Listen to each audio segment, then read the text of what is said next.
everyone. Thank you so much for joining. Glad you could make it today on this beautiful Tuesday. Hopefully, it is a beautiful Tuesday where you all are, or else I'm just about to rub it in because it is absolutely gorgeous here in Oklahoma. It is like 70 degrees today. Yeah, it's Yeah, it's 67. it's perfect. It's got For all those those. kids, it is 6-7 right now here. Oh boy. So. Oh no. I don't-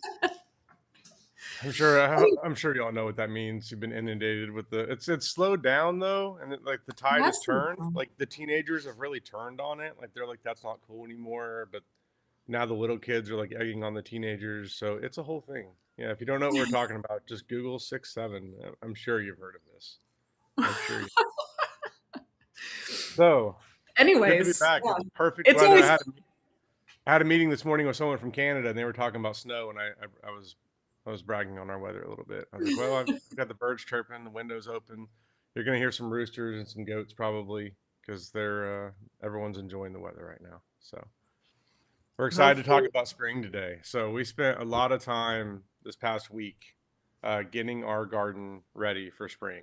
Let me share my screen. I'll show you. Got some footage from it. So we got a bunch of wood chips. This is our Instagram, by the way. We post a lot of stuff in there. We went and got a trailer load of wood chips. Shout out to Minute Materials. That's where we get a lot of our stuff in Oklahoma City from. So we got that. And then we all worked together on getting them unloaded.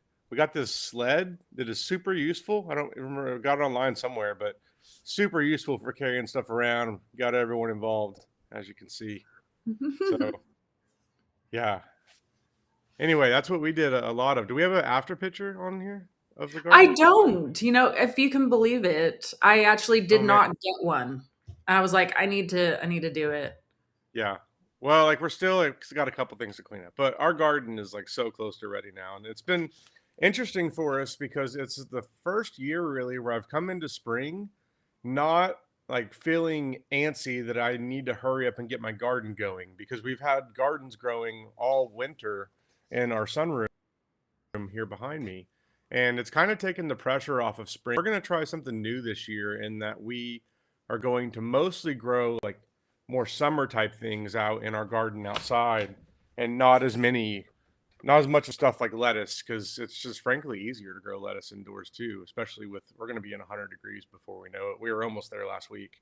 Last week we had like 28 degrees and 95 degrees in the same week.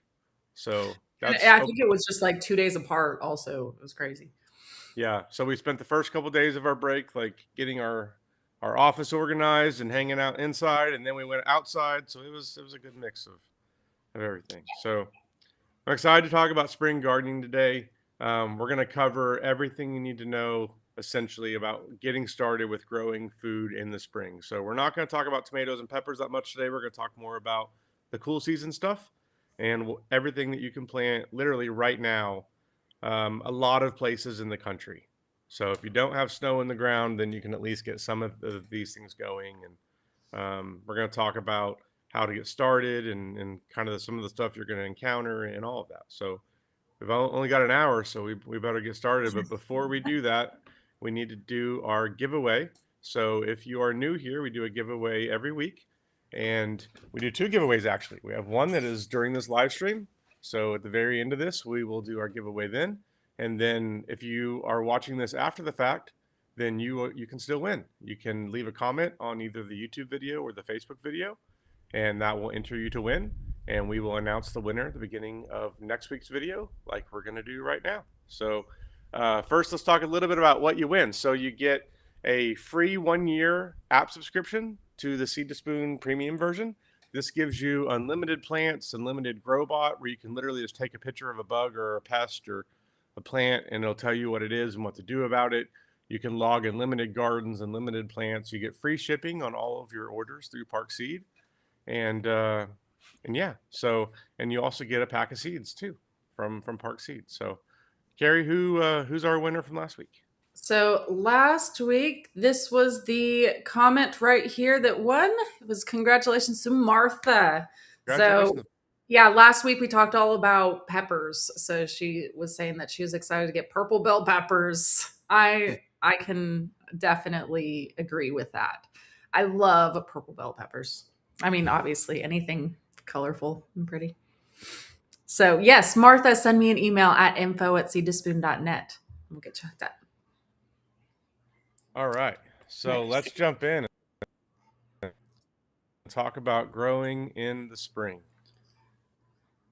We already talked about the giveaway. See, I always have to put that in there though because I forget to mention it. I mean, but you're keeping me on my toes today. So let's talk a little bit first about why spring is a great time to grow. Number one, cooler temps than the summer. So it's just not as hard on your body. Like growing in the summer is tough. Like you're out, especially if you like have to be out there in the heat, if you aren't able to go out in the morning, like it's hard on your body and it's tough. Growing in the spring is much easier. Also, like a lot of the things you grow in the spring just don't get as unmanageable as things in the summer. Like you're growing lettuce and cabbage and these things that are staying small and compact in like one area. It's not like tomatoes and pumpkins and everything vining all over the place in chaos. It's a more restrained gardening experience in my opinion in the spring. There's also less pests. There are some pests, but there's way less than there are in the summer. So it's a great time to grow. A lot of people don't realize they can grow early in the spring. So things like lettuce, spinach, like we'll get into all of this, here in a few minutes, like everything you can grow. But a lot of the stuff does better in the cold. So it actually likes a few freezes here and there to makes it taste better. So it's a great time to grow. So yeah. Yeah, for sure. I love that. But I did see quite a few. Yeah, several people we have in Texas, California, and Zone 9A. Yeah, I feel you guys. So I'm sorry. But you guys still have a whole bunch of things that you can be growing too. And you know what? That's here. That is why we have the Seed to Spoon app too, is because everybody is so different. Because what we can plant here may not be what you can plant up, even just a little bit west or east of us or north or south, like everybody is completely different, even within the same zones sometimes. So, check out the Seed to Spoon app because it will, here, let me pop up if you don't already have the app, there's the QR code right there. But you need to check it out because it'll give you exact planting dates. So for us here in Oklahoma, we still have 3 weeks until our predicted last spring frost. Fingers crossed. We'll see how that goes. It's been beautiful though. But down here, it'll show you all the things like that you can grow right now. So these are all the things that we can start right now, either inside or outside. And it pulls from our closest weather station. So that's what it'll do for you. It'll pull from your closest weather station and it'll calculate out the planting dates for you of what you can do. So, like for me, I mean, you can come in here and it'll show you the planting dates. So there you go. So, no matter where you are today and no matter what we talk about, you can always go to the Seed to Spoon app and check and see what you can do. And that was the original reason why we built the app, because we started a YouTube channel before we started the app, and we started putting out videos kind of like this. Although we went back and watched our early videos, and it was so different. Then, like we were just so awkward. Just like, yeah, they're funny. Well, we want to make I it feel go like back you and like were re. always really So good. I was the awkward one because I was just sitting there, like, I'm going to let Dale do all the talking. we're gonna go back and like rewatch some of those old tours and stuff, and like, yeah.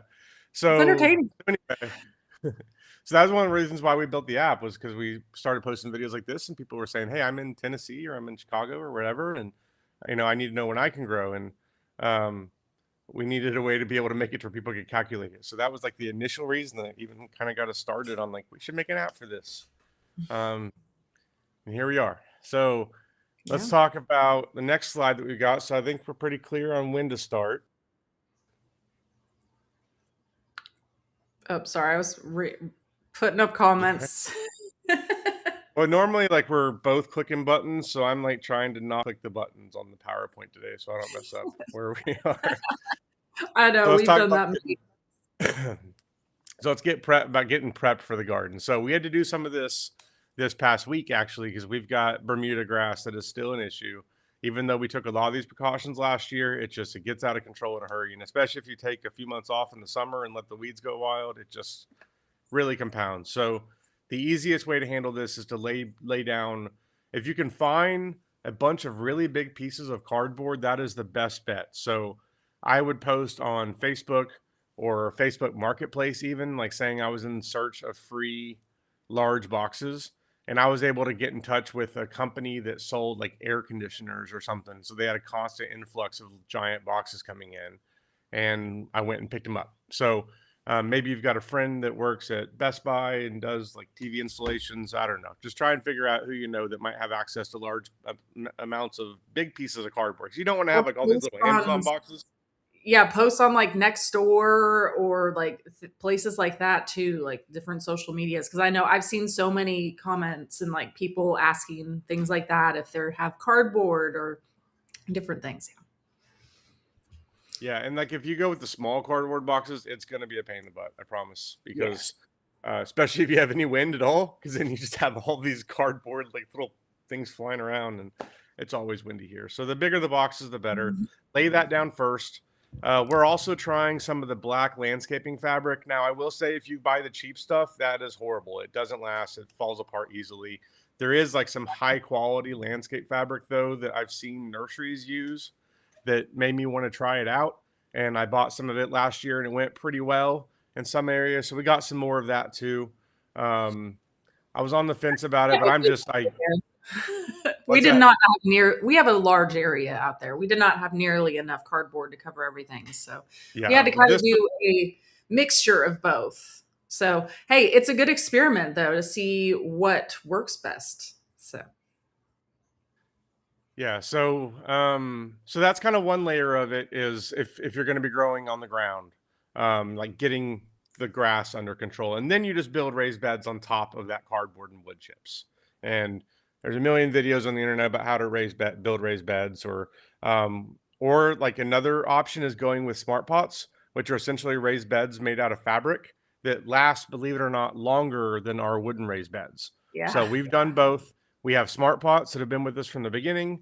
We do not have any wooden raised beds that have been with us from the beginning anymore. They have all fallen apart. Generally, we get like 5 years out of them, tops like 3 to 5 years before they really start to fall apart. And I could do more to help with it. And yes, I could use cedar, and that would probably prevent against it. But cedar is expensive, and we have a lot of gardens.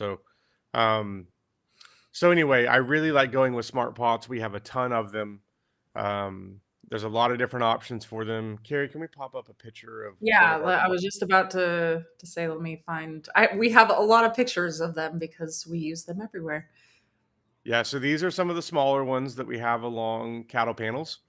By smaller, these are still like 15. Can you go back to that previous picture Oh, for just one second? sorry. All right, these are like 15, 20 gallons ish on these for the most part. We grow a ton of tomatoes and peppers and stuff like that in these. As you can see, we grow pretty much everything, and there's a bunch of spring stuff in there now. And then we also have these larger smart pots that are called round raised beds, and they have like 100 gallon, 50 gallon, 30 gallon, maybe 20 gallon. I can't remember, but they have different sizes of those that are awesome as well. So you could just literally put those on top of the cardboard and the wood chips, fill it with soil. Um, which again, I'm not going to go too depth on this, but we use Mel's Mix, which is a combination of peat moss, compost, and vermiculite. We have a lot of videos that show how we make it and talk about that. You can save a lot of money by making your own soil. You can also just buy it in bulk from places. So places like Minic Materials, where we got the wood chips from, we can buy soil from there as well. That's already like pre-mixed potting mix. Um, the potting mix is really what you want to go for with raised beds because you're going to get vermiculite with that, and it's really going to help with water retention. If you just go with a garden mix, it's going to be really heavy, and you're going to have drainage issues, and you're just going to save yourself a lot of trouble if you go. And then the smart pots, like we're reusing them year to year, like obviously. So a lot of like for a lot of our smart pots, we're emptying them out, cleaning them off really well, getting them ready for next year, so we're not carrying over like contaminants and disease and that type of thing. You don't necessarily have to do that, but we also get some that like will sit in water and we'll have like little mold developing. It's just like we just would get everything cleaned up and like looking nice for the season. So that's what we've been doing the past week, and that's what you can do if you want to start growing food. Um, I'm not sure if you know this or not because I definitely do not know what I way to plant. don't. I just Yeah, I just went on like Amazon and looked for like the high quality landscape fabric, and it was like twice Yeah. as expensive as the other one that I normally bought, but it was the same. And I read a bunch of reviews on it, and it was like the one that was like it's just much thicker. I'll see if I can find some details on it so I can answer it next time. But um, yeah, but there is a clear difference. Like, and I didn't know, like I didn't know that. That was something I learned pretty recently because I kind of had chalked all of that, black landscaping fabric stuff up to being the cheap junk that I hated because I tried it one year and it all fell apart and just I had little shreds of it everywhere and it was not a Yeah. good experience. So, but this stuff lasts a very long time. I mean, I've laid eyes on some that's years old at nurseries and stuff, and I've also seen some people. I watch a lot of YouTube gardening stuff still, and there's a lot of people out there that are growing at that where they have smart pots sitting on top of it. And I am just so tired of dealing with weeds. We came from the city where it was man. They were manageable. I mean, they were okay, but it wasn't too bad. And now we're on 5 acres, and we have 100 million trees, and we just have like weeds everywhere and just like there's just stuff everywhere and it's so hard to keep it under control. So we're just kind of pulling out all the stops at this point and trying everything because we spent so much of our time just fighting weeds last year that it's part of the reason why I love my indoor garden so much right now. It is nice. So, Sandy was asking if it was necessary to put straw and mulch underneath your smart pots. Um, Absolutely not, because we have smart pots even just sitting on our cement too, and like on our porch. We put it on top of you can put it on top of wood decks. You can put it on top of grass. We have, let's see if I have a picture of an older.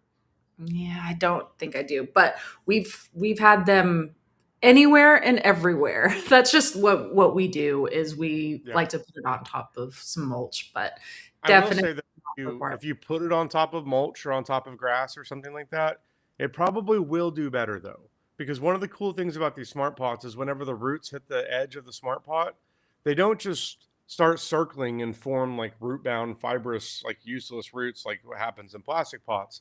They stop, and then there's a bunch of tiny little roots that start to like poke through and they literally grip into the ground. Like on some of these smart pots, it's hard to move them because they're like gripped into the ground, and then you go to move it and it breaks free, and then it's easy to move at that point. Like there, so like it will help it out if you could have it on top of wood chips or something like that, but it'll work on top of concrete. Typically on top of concrete in the summer, we're doing something like putting it inside of a kiddie pool or something like that, so that we can fill it with a couple inches of water on really hot days and bottom water, and then we don't get the leaf wet. And then if we want to go to the lake for the weekend, then we can because we just give it a couple inches before we go, and it's gonna be fine. So This was a really good question, saying that I should clean mine, but where do I put all the gallons and gallons of old dirt from the smart pots? So we had yep, that issue too. We just had like a little wheelbarrow that we took with us and just dumped the old soil in there because we were refreshing our soil anyways and adding some more compost into it and all that. So that's a super easy way to do it. Just dump it into like a little wheelbarrow and just mix in some new compost, and then poof, you have new soil in there too. yep. Okay. So this is a really good question that we get a lot about if you should direct sow things or transplant things and how to know which way to do what.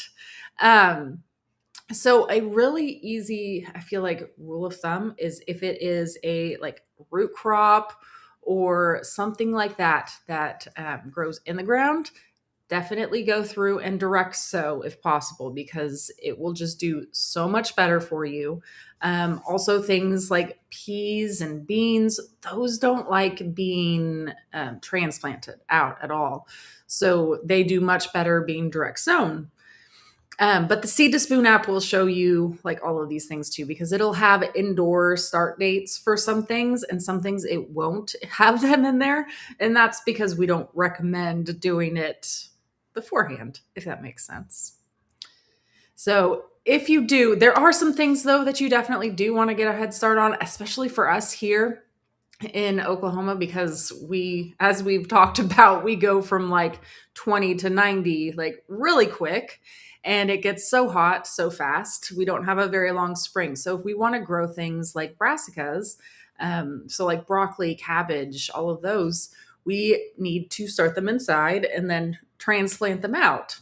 Um, so that being said, though, if you do have things that need to be transplanted out from inside, you need to go through the process that's called hardening off.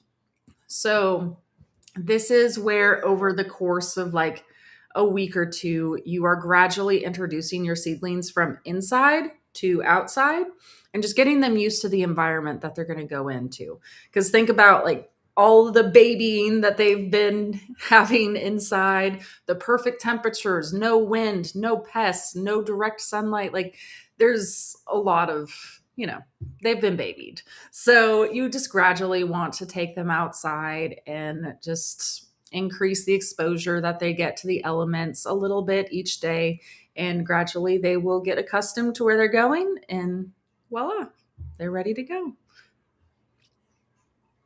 There was a comment that I popped up that it was a good call out from Riley. So if you're confused on versus what you should transplant, this is an easy way to remember what, like, there's a few that like really you should not transplant, and anything with a taproot is one of those. So generally that's going to be any of the root crops. We're not transplanting any of those. Those are direct sowing. We're also not transplanting peas or beans. And ideally we're not transplanting like cucumbers and squash and stuff like that either. Like all of that stuff, for one, just germinates really fast and grows really well on its own anyway, and just doesn't seem to do as well when it gets transplanted. So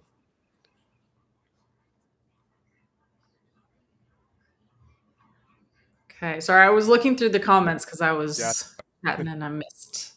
Okay, so let's start talking about some of the stuff you can grow in the spring, and we'll start by talking about leafy greens. And this is my favorite thing to grow in the spring. This is one of my favorite things to grow in general. Um, it's so easy to grow lettuce and spinach and kale and arugula and all of these greens. Like literally that lettuce there, I just sprinkled lettuce seeds everywhere and then walked away. And that's all Hmm. I ever did to grow this. That's it. And you know what variety that is. That's Sandy. That's your favorite, isn't it? I can tell just by the picture. I'm like, oh, not the one in front, but the majority of it in the Yeah. background is all sandy. Yeah. I'm like, ah, it's gorgeous. I love it. Sandy is my very favorite. I had to pull up specific varieties because I pulled up my favorite lettuce and then I pulled Dale's favorite too. So don't worry. Um, but yeah, I was like, oh, that's the perfect time to pop up Sandy because that is my very favorite one. And it is super easy, amazing. I love it. Let's look through a couple. Oh, I shared the wrong browser. Let's go look at a couple other lettuce varieties too and give some more recommendations. So if we go to Park Seed and search Well, for here lettuce, I popped up, I have your favorite one that you wizard. just learned about here, the wizard. Yeah, this one is so good. Mm-hmm. It's done really well. This is what we have growing in the sunroom right behind us. So I highly recommend this one. Gotta get some reviews on it. It's too fresh. No one knows about it yet. So I know that's a it. good. Well, it was brand new last year. I think maybe it was last year. At least that was our first year to grow it too. I'm pretty sure it was the first year for it. If y'all aren't already leaving reviews on your favorite varieties or the ones you don't like, leave honest reviews on ones you don't like. Like it's, we do look at this data a lot to decide like what we're going to do more of or what we're going to promote or what we're going to talk about. So we go off your feedback a lot and people read it. I mean, we're talking about it every day as a team. So highly recommend, like, give us your feedback on what you think about different varieties and stuff. Yeah, this is a really good Jericho's call a out. Jericho is a really mhm. good variety for heat. Yes. Yeah, so the thing about lettuce is it does not like the heat and it will do what's called bolt if it gets too hot, where it forms like a center stalk instead of having a bunch of leaves and then gets up really tall and there's a bunch of flowers on it and then eventually that turns to seed. At that point, the lettuce leaves get really bitter and they don't taste good. Jericho is one of those varieties that is bred to resist that and to keep going as long as possible. So that was a great call out. That's a good variety. And a lot of these blends too. I really like going with these blends, like this tricolor romaine blend. Um, yeah, all the butter crunch is a really good one. Yeah. The all American selection is generally something good to go with. But a lot of these mixes are what I'm going with because again, I'm just sprinkling them everywhere. I'm not doing square foot gardening with lettuce for the most part. With like some of the romaine varieties or like with little gem or something like that where it like forms a head, I will. But mostly what I'm doing is leaf lettuce, and I'm just trying to get as much lettuce as we can during the short growing season we're going to have for it because it won't be long before it's too hot for us to grow lettuce. So just trying to grow a bunch of it, and everyone on the farm is happy about it because if we don't eat it, then the rabbits or the goats or the chickens or someone will eat it. So everyone likes lettuce around here. Yeah, you can tell we love our lettuce, like literally so many amazing varieties. But real quick, so I love this that Sandy is growing Sandy lettuce. I thought it was great. But Sandy was asking, saying that I'm in zone 7. When should I start my Sandy lettuce? I'm gonna take over really quick and show. You're probably pretty similar. We are in zone 7 also. So I was just gonna pop up lettuce here real quick for you in the Seed to Spoon app because it'll tell you exactly when you can. And voila, looky there. I'm pretty sure you should be in the time frame for being able to plant it outside, just like we are, which is exciting. We're So almost yes, at go out and January, plant it. so you're almost running out of time probably because we are. Like Yes. I'm at the point where I'm not going to grow lettuce outside now because I'm going to grow it indoors because we're kind of at the Yeah. edge of the winter. Yeah, Yeah. not Or to discourage plant you it in from a doing that. container that you can bring inside too if you want to. Yeah, Make it last a little longer. I've got a ton of indoor growing space, so that's kind of why I'm thinking the way I am on this. So I've got all these green stalks and everything that we're going to have in our sunroom. So yeah. Yeah, but definitely a way to extend the life too is to plant it in like part shade or something like that, and that'll definitely help a lot too. So let's go through spinach as well, because it's another leafy green. It's my favorite to grow actually over lettuce because I feel like there's definitely more nutritional benefit to it, and I just feel like I don't know I like spinach more than I do lettuce. So I prefer to grow spinach, but a lot of times we're mixing it together in like salads and stuff like that. As far as my favorite varieties, I think Carrie and I would both say that Imperial Star is our Yes. favorite. The leaves get really big, and this picture does not do it justice because these are small versions, but the leaves will get the size of your hand and are great for tortilla replacements, which is one of our favorite ways to use that variety, or to use spinach or any green that's large enough in general is basically just replace a tortilla and then have a mix of whether it's rice and ground beef or chicken or whatever, just kind of stuff that inside of there with some onions and tomatoes and here we go. I'm getting hungry again. I always do this to myself. So anyway, that's a great variety. If you're looking for more of like the smaller varieties, baby leaf is really good. Bloomsdale longstanding is the most popular, and it does well. But I'll be honest with you, it can be kind of annoying because it gets really crinkly, and you can kind of see in this picture here. See how like crinkly it gets? Well, the older it gets, the more crinkly it gets, and then the more time you got to spend like washing it and dealing with it. And I'm just like I'm always in a hurry to do everything in my life, and these leaves are just much faster and easier to clean. So if I'm looking for smaller leaves, I'm going with something like that. So if you've always grown Bloomsdale, like a lot of times that's just like all you can find in the store. And one of the nice things about shopping with us is we have so many different varieties of everything. You can try more stuff. And we've got 49 results of just spinach. So um, call out here for New Zealand spinach. It is not spinach, but it is similar to spinach and it does like the heat.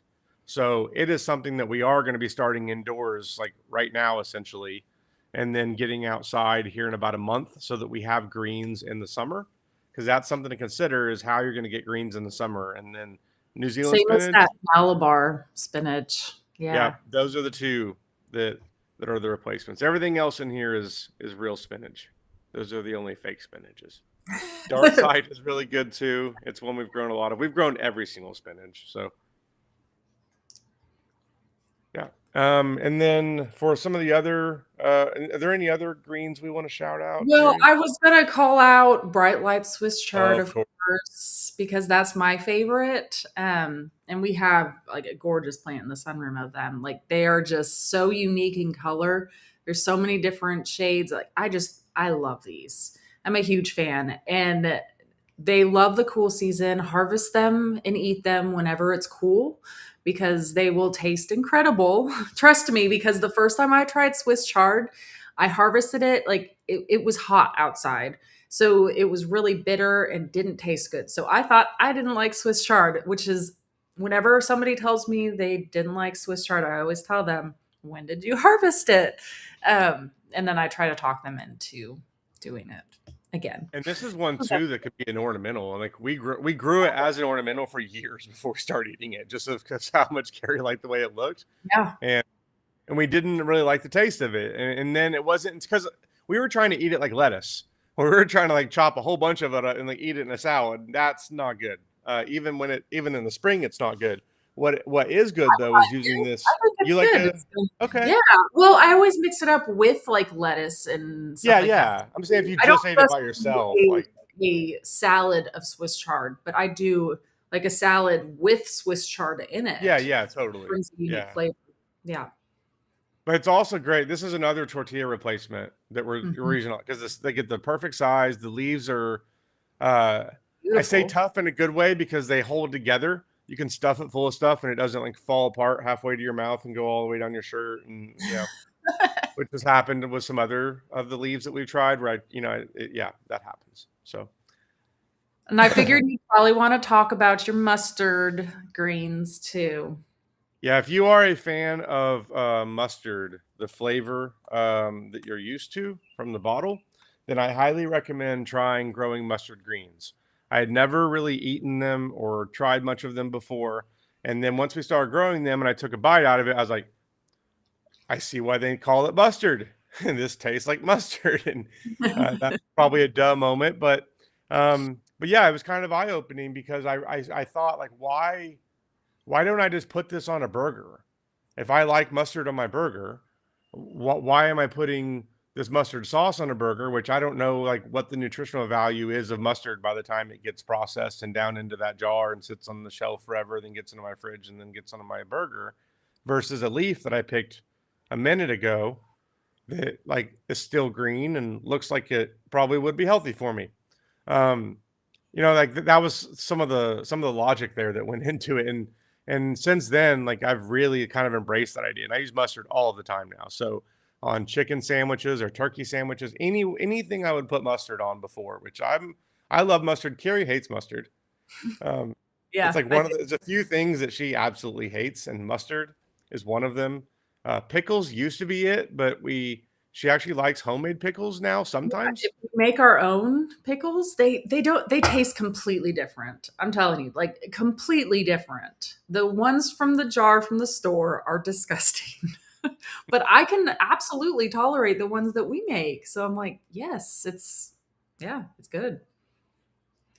Okay, are there any Um, other greens we need to cover yeah, before we move we on had to a the next? few questions about bok choy. Can we pull up some Yeah. bok choys? Yep. So we've had, I mean, all of them have done well when grown in the right conditions. Hmm. Um, Now, I don't remember the details. I think the Lil Ren was nice for like using for like smaller ones, and Asian Delight got pretty big. I seem to remember that. But I would suggest trying all three. There's only three of them, so and they're They're all different and unique in their own way. Like they're very different. Yeah, that was gonna like they really are all really good and like beautiful too, believe it or not. Like they were almost ornamental looking again Huh. too. They're so pretty. I love growing bok choy. So yes, definitely give them a try. I mean, my personal favorite was the toy choy just because I loved saying toy choy. But honestly, like they were all good and grew amazing. So yeah. I think that Asian Delight, like we never ended up harvesting it because it was just so pretty that we didn't want to cut it, I and we know, just right? kept taking pictures of it for social and stuff, and like for product photos that we just think never harvested it. And I think it went to the goat or something because it bolted by the time and we realized like, oh, it's too late. Yeah. I'll let it go. It's too It good. was just a model. That one was just a model in our garden for the season. So sometimes the plants that we don't want to harvest because it looks so good, and we get a lot of really good pictures. Because that it was interesting too, because it didn't have any pest damage, and it was surrounded by brassicas around it that did have a bunch of pest damage. I remember making that mental note at the time of like, huh, that's Mhm. interesting. Especially that the scarlet red mustard, that was something else we learned, um, was that, and the red cabbage too also had less pests than the green cabbage. That was something else we learned at that. So we'll get into brassicas maybe next. I think that's the next slide. Is it the next slide? Let's find out. It is. Yes, brassicas. Okay, so if you don't know what brassicas are, it's essentially broccoli, kale, cabbage, cauliflower, kohlrabi. Those are the main ones. I'm probably leaving someone out. I'm sorry, but those. So for us, like when we first started growing, let's start with broccoli. Because when I came into broccoli and started growing broccoli, I thought I needed to grow what I saw in the store. And I thought I needed to grow something like this. Something with something like I'm used to seeing from the store, like a little miniature tree looking thing is what I was going for, right? And a couple years, I guess it was our first year, we had a really bad hailstorm, and I had a broccoli that was so close to being ready, and then it got destroyed, and I was heartbroken. And I was posting on the internet about it. Like I was really into a Facebook group at the time for gardening. Like when I was first getting into gardening, I was talking to people all the time about gardening in a Facebook group, and um, someone said, "Well, why don't you just eat the parts that like got destroyed, like that fell off, like the leaves and stuff, and all that was edible?" And I was like, "What?" And that was really eye opening. I did not know the entire plant was edible. And that night, it was like 10 o'clock at night. We made like chopped broccoli from the remains of the hailstorm, and instantly both of us looked at each other like, "This is the inside of an egg roll." At least what it tastes like, kinda. And like it was kind of eye opening for us because we realized we didn't need to grow broccoli the way that we like it's grown for grocery stores where it's like a giant broccoli head, that we could grow some of these varieties. So like Asperbrock is a variety where instead of growing a bunch like a really big head, it grows a bunch of these little side shoots, and they taste so good. Like something about them just makes them, I don't know if it's the texture. A lot of it is the texture because they're very like they're not as tough, the stems. Um and there's not as much I don't know, I can't even describe it. It's something about the way the olive oil like goes inside of the little florets and the way the seasoning all ends up. And it's become my favorite variety of broccoli. And I really don't mess with any other broccoli at this point that isn't I something along these lines. I know Carrie have still does, one but more. this is my, One more broccoli though, oh, of and you course, even of admit course. that this broccoli performed amazing for us It did. last It year. And did like, again because of I think because of the pests. Something about the color difference seems to be different to the pests. So yeah, I haven't done any research on this. I haven't validated. It's just that was an observation yeah, from last year. It was striking because we had plants all around it that were just covered in pests, and then the red ones or purple ones didn't have them. So that was yeah, interesting. yeah. And honestly, the purple broccoli is so pretty. Yes. Me too, Joe. I gotta stop talking. I know this is. I think I got a meeting right after this. I can't even go make some food, so yeah, I better stop talking. I just gotta be quiet. Okay, well, I think that's probably all the broccoli talk. Let's talk about some of our other favorite brassicas. And I saw in the chat that I forgot Brussels sprouts. I knew I was forgetting someone, but in fairness, we don't grow Brussels sprouts because they're very difficult to grow in Oklahoma. They require a long growing season, and we just don't have that. And I'd rather grow all this other stuff. Like kohlrabi is so easy to grow. And Um, fast too. yeah, 42 days before you Mhm. have like what you're harvesting. So I treat kohlrabi. I think about kohlrabi the way I think about carrots, essentially, and that I'm I'm gonna plant it in waves, like succession planting, like every few weeks during the prime time for it, and then I'm gonna harvest it and use that whole kohlrabi plant in one meal. So I'm thinking about like for carrots, obviously, like I need more than one carrot in a meal. Kohlrabi though, like one kohlrabi is pretty. sorry at the mic, is pretty decent.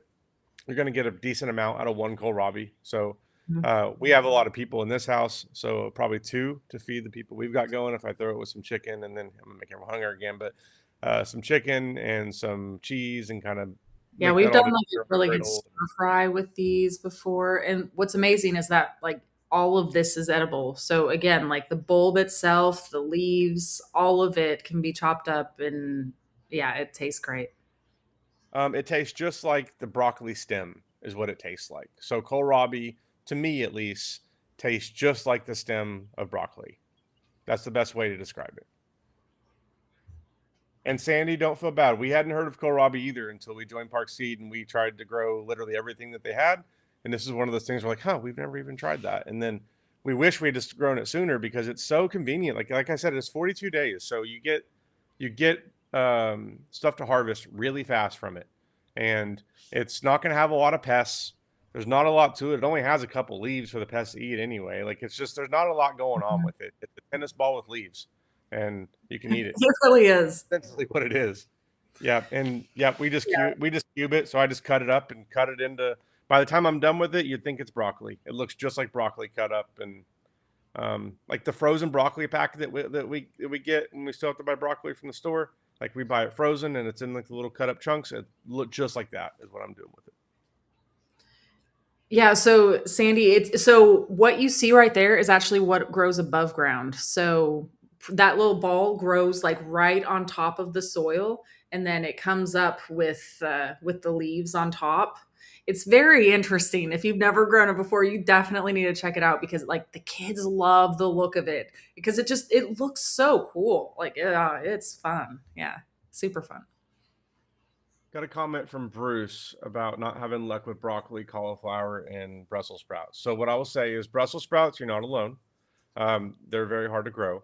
Broccoli and cauliflower could be a timing issue depending on where you are. So a lot of people start them indoors and then move them out, so they have extra time because broccoli and cauliflower do not like the heat. So if you're somewhere where it gets really hot, that could be what's going on. They also like a bunch of nitrogen. So make sure you're giving them a bunch of nitrogen fertilizer, and and then pests are the biggest issue, and you can spray your plants with an organic spray called BTK. Has a very long scientific name that I will not pronounce correctly, so I'm not going to try. But you can just search for BTK or this. You can scan that QR code, and you can just spray this on your plants, and then when the caterpillars eat it, then they die. But it's not a chemical thing; it's a bacterial thing. But a bacteria that doesn't affect humans is the fastest way I can explain what it is. So I figured um, at some point somebody was going to mention cabbage moths and worms, and I knew we'd come be talking about it. Yeah, and Jill had a good shout out for blood meal too, as a nitrogen source. Like that's a really good source for brassicas. It's very high in nitrogen. It's organic. It's gonna, yeah, it's a good one. Okay, what is next? We have a lot of slides to go through and not a lot of time, so I I better. know that's why I was like, we better. Okay, so Well, I root. think some of these will be faster. So root crops. I mean, We did get some Carrie, questions about carrots and tips for those. But here, if you want to pull up, the the biggest tip is. Sorry, go ahead.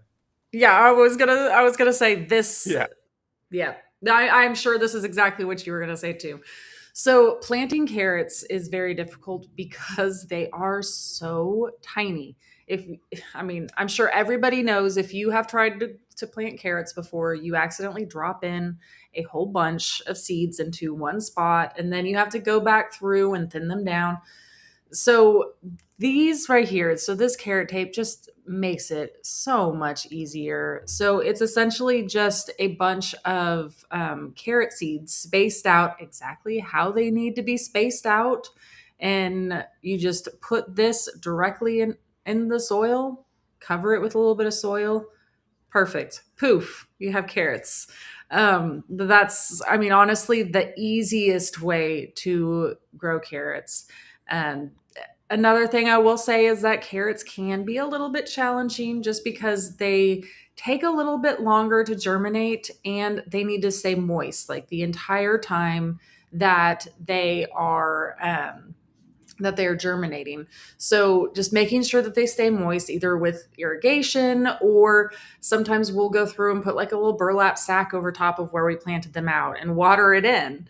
And yeah, of course, once they sprout, take that off. But still, like it just helps retain some of the moisture in there too. Um, Definitely something to look at. Yeah, I can't stress enough seed tape when it comes to carrots. Unless Yeah. you're a very patient person. Like if you like knitting or you like doing anything like that, like working with small electronics and you don't like I get love to frustrated. knit, and I Well, do not like planting small carrot well, I seeds. don't know. I don't have the hobby example in mind, but there's a hobby out there that's equivalent that I also wouldn't be good at because I'm not good at the yeah, not But I good. will say the only variety that I will do is these dragon purple carrots, because there's no seed tape, unfortunately, for them. But I just love this variety so much. I always have to plant it out. It's it, of course, like it just sounds fun, but these carrots are gorgeous. Oh my gosh, you pull them out and yeah, they're beautiful. I love them. Another one of our seeds, it's only 2.95 too. We've got a lot of them out there. So if you go to the deals section on the site, then here we've got all of our deals, and one of them is seeds under 3. And you can see all of the stuff we've got under 3. So if you want to filter down to like just vegetables, then you could do that. And lots of other filters here. By the way, if there's other filters you guys want or other ways that you want to shop, like let us know, because I'm one of the people that works on the site. So I always want to help make it better and make it easier to shop. So if you guys have ideas on how we can make the site better or any feedback on it, send it over to us. We'd love to hear it. Yeah, and I will say all of these root crops that you can grow now are ones that you would want to direct seed again and start them outside in your garden or wherever they're going to be, and even in a container or wherever. But make sure that these ones are going directly into where they're going to live.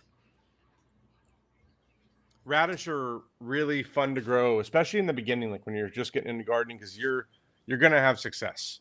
And you're gonna have radishes in a month, and you're gonna feel like a really good gardener, and that's important. There's a It lot is. of things we grow just for like because I want to feel like a good gardener sometimes. Like I like to grow zinnias because they're just gonna work. I know I can go just cut one and give it to Carrie, and she's gonna be really happy about it. And it's just like got a lot of benefits going with it. So there's a lot of plants out there that they're just sometimes worth growing just from that aspect of it. I clicked the wrong button. Sorry. Okay. No, you're good. I fixed it.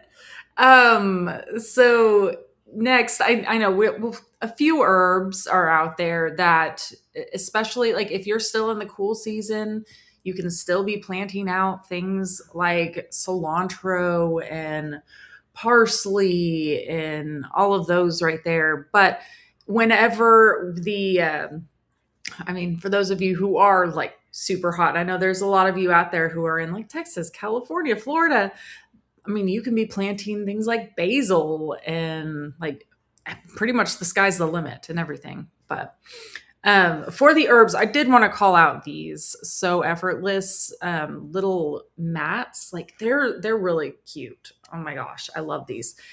Makes it super easy. You can just pop this. They have the parsley. There's a cilantro one too. You can just pop it into a pot, perfectly spaced out seeds exactly how you want it. Like, yes, makes it so easy. I was looking at the chat. I'm back now. Did you talk about cilantro already? I mentioned it Okay. and I pulled up the so effortless cilantro. We had a whole live stream about herbs not too long ago, so we won't go in too much detail on this because we could talk for an hour about it, and we did.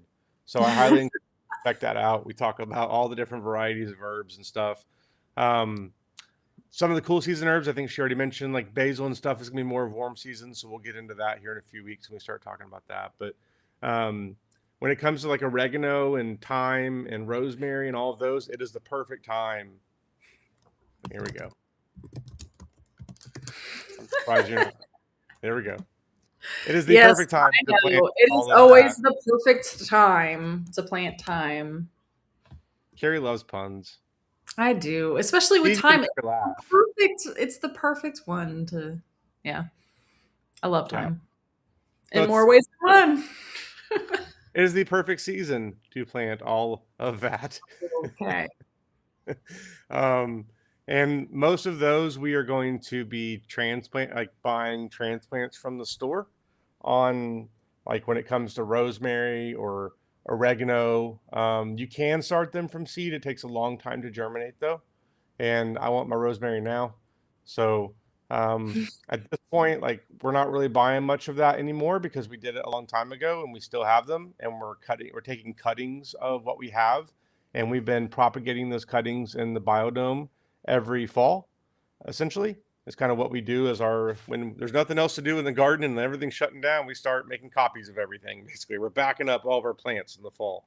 So we take cuttings from oregano and rosemary and thyme and all of those and make a bunch of them. And then and it's really easy. You just a lot of times, like too, if we have any sponges that were left over from a batch, like if we have something that didn't germinate or whatever, then I'll save those sponges, and then those sponges are perfect for using for propagating, you know, oregano or whatever. So we do a lot of that as well, and it's the perfect time to get all that in the ground most everywhere. So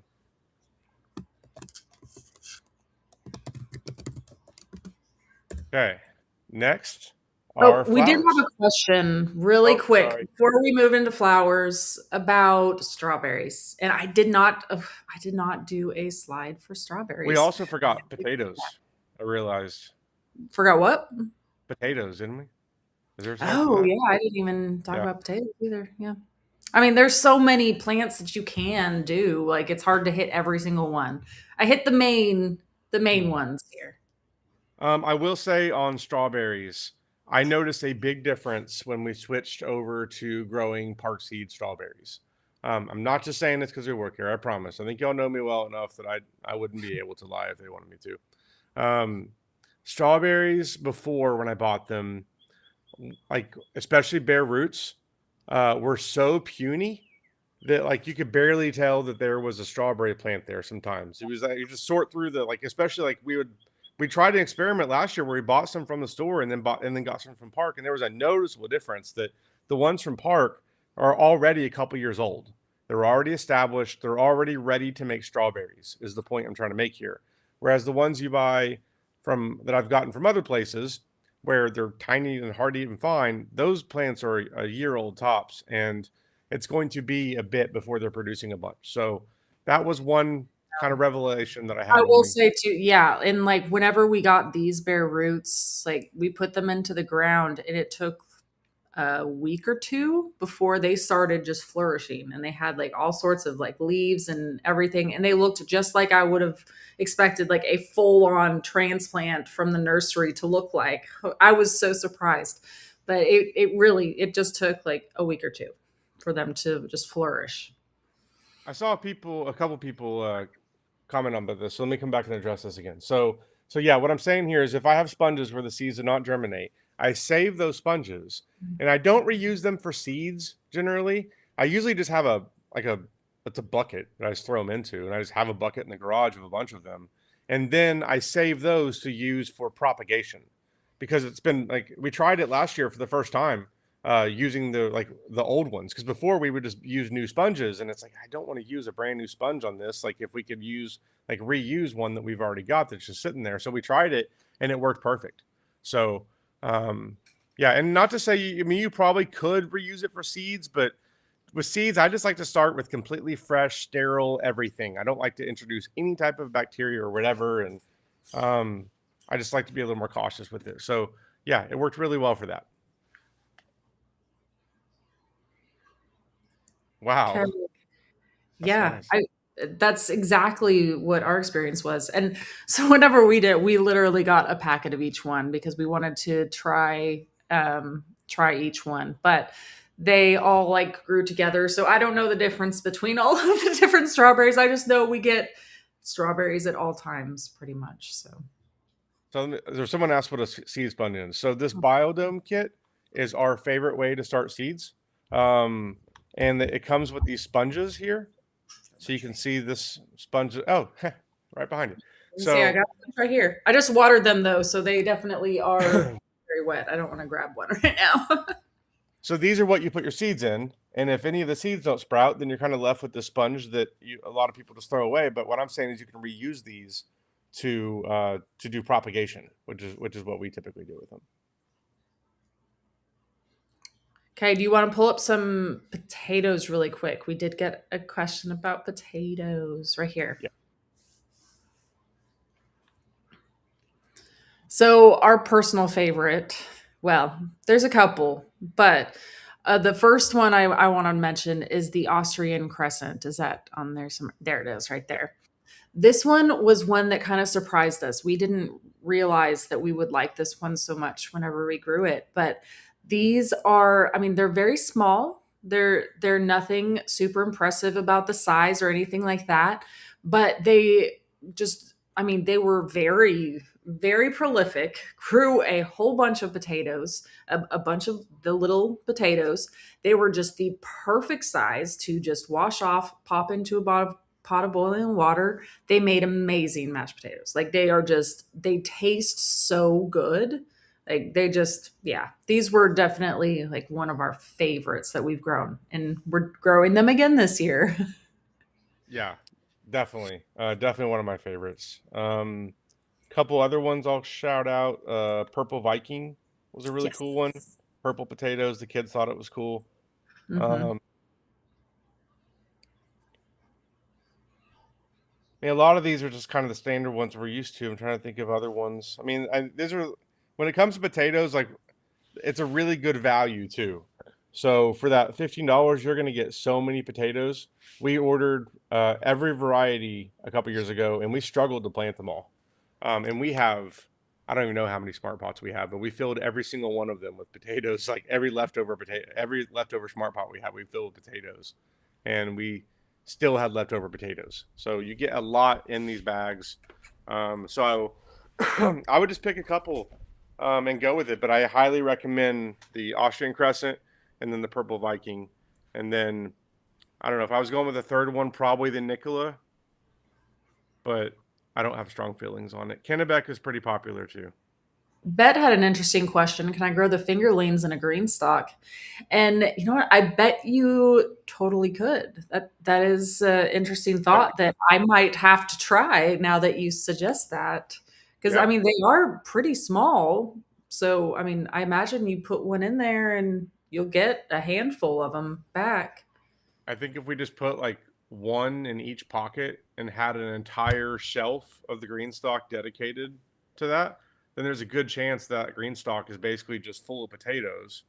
And then we Yeah, just dump it out into a wheelbarrow and then, yeah, yeah, because it goes through the middle. Yep, I bet you're right. yeah, we will try that. Cool idea. I definitely will. Yeah. Autumn was saying, I just want to know, is Oklahoma considered to be in the cool season, regardless of what the thermometer says? So, yes, technically, we are in the cool season right now.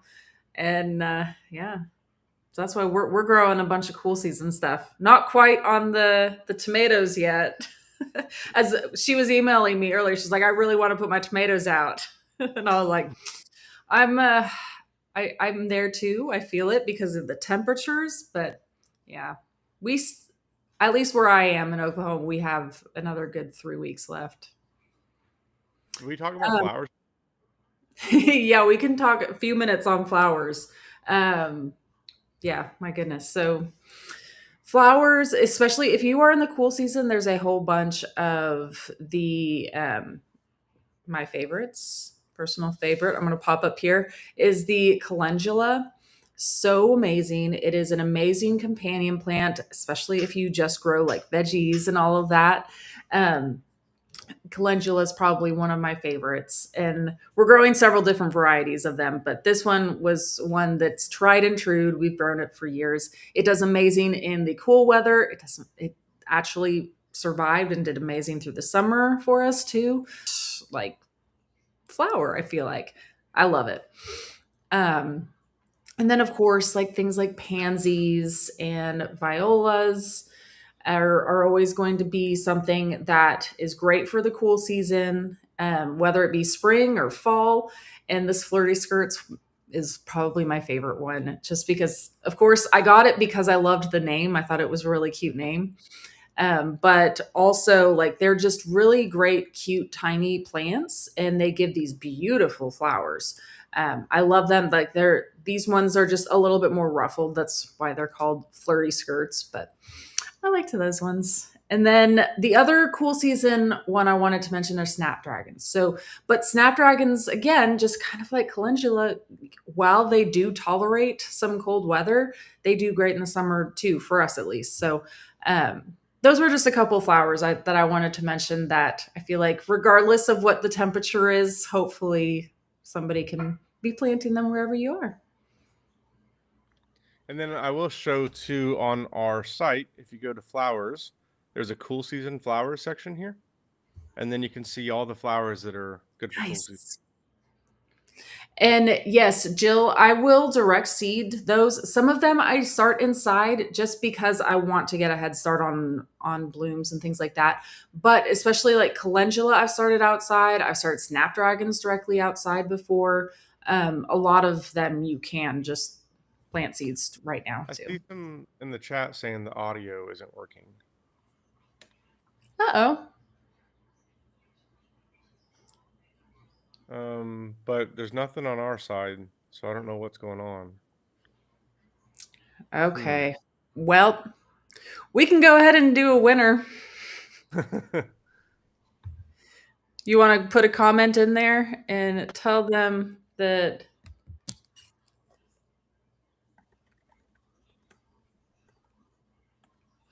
we are at time too. So, Oh, they can hear now. Okay, oh, some people can hear. So, okay. I don't know. False alarm. Okay. Let's go ahead and do our giveaway, and then we can hang out a little bit longer and answer more questions, and then we can talk about sounds anything else we need to. good. Okay, so our winner for a free premium Seed to Spoon app subscription along with Park Seed Seeds is going to be Jill. So congratulations to Jill. Send us an email at info@seedtospoon.net and I'll get you all hooked up with all your goodies. Exciting. Okay. Okay. I know we got a few other slides, so I want to make sure Oh, peas. Let's talk briefly about peas. So, peas are one of the core things we are growing in the spring. And they're very easy to grow. And if you have a fence or something like that, then it'll just climb right up that fence. Most varieties. So, most varieties of peas are climbing peas. Some of them are bush varieties and don't necessarily climb. But sugar snap peas are our favorite. This is what we're probably growing like pretty much exclusively. We're just gonna we're gonna order these in bulk, like because they have a bulk package on it, and just plant them along every trellis we have in the spring, essentially. And then we do have Yeah. some peas that we grow that are the dwarf varieties that we grow for like smaller areas and containers and green stalks and stuff like that. So if you have a smaller Yeah. These area, are then small, put tiny these in. ones. I love them. Yeah. Okay. We'll touch briefly on pests. So I do want to say in the Seed to Spoon app, you can go through, there's multiple ways that you can see this, but on the main screen, you can go up here to critters and you can go through and pull up like cabbage worms and it'll give you some tips and tricks and things like that of how to treat for them, what to watch out for, things like that. You can also come down here to Growbot and you can either send Growbot a picture of the issue or the pest or anything like that, and it'll come back and tell you like what it is, what it can help with, and all that. And yeah. So, but that being said, in springtime, you don't deal with a whole lot of pests. It's mainly just things like aphids or like we talked about with the cabbage worms. So, trying to go through so we could hit a few more of these. So if you are like a lot of gardeners and ourselves, we do try to push the temperature sometimes and put some tomatoes and peppers and all that out there. Maybe a little too early sometimes, but you get excited. I understand. I do it too. And but it's just really good to have a backup plan, really. Whether that's putting it into like a smaller smart pot and you can move it inside if you need to. Um, we also have like this little 5 gallon jug that we cut the bottom of it off and you can just pop it over top of a plant, and that helps to give it almost like a little greenhouse effect, and it keeps it nice and warm. There's also like things that you can get. Yeah, let me pull it up. um, they have like frost blankets and things like that that you can do. I mean, or you can just cover with a sheet sometimes as well. Like there's a lot of things that you can do to protect your plants if you do have like a last minute frost or a later than expected frost or anything like that. So And then we do have guides on our YouTube channel showing how we make these PVC dome hoop houses. So if you just go on our YouTube channel and search for PVC dome, that I'm not will. sure where this QR code takes them, but there's a QR code that we have saved that says Okay, PVC hoop house. So maybe cool. that might be helpful.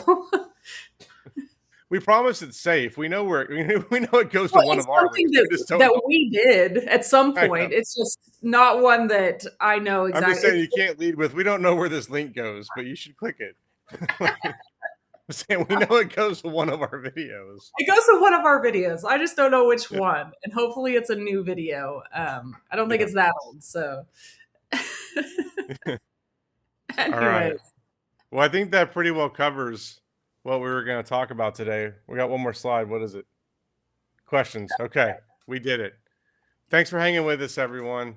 It was the fun stream. We still got this up. We got that. All right, so we will be back next week. We're here every Tuesday at the same time, noon Central. So if you have a topic you want us to cover, let us know in the comments. Or that's generally where we're deciding what to talk about, is what you guys are asking for. So enjoyed everyone hanging out with us in the chat, and always appreciate you guys. We remember back when it was just Carrie and I talking to each other on this, and no one was chatting with us, and this is so much better. So oh, it is great. appreciate you Like guys. I really do that. Like consider you all our garden friends because we all just get together and hang out and chat. It's always fun. Yep. All right, we'll see y'all next See week. y'all next week.